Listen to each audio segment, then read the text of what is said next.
The surprising eating habit that increases your stroke risk. According to men who consume about 3.3 ounces of red meat each day, that's a little bigger than the size of your computer mouse, have a 62% higher risk of experiencing a life-threatening ischemic stroke than those who consume about 1.7 ounces.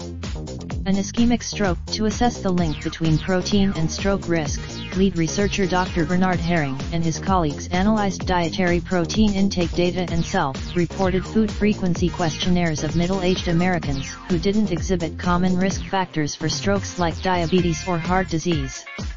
The study was initiated to see if consumption was linked to stroke risk. Researchers compared those who consumed the lowest average of protein a day, 1.7 ounce, to those who consumed the highest, 3.3 ounce, with their incidence of strokes. They found that the keep calm carnivores. Because the study, one way to cut back on red meat is to replace your usual meat-based protein sources with vegetarian protein sources. Vegan.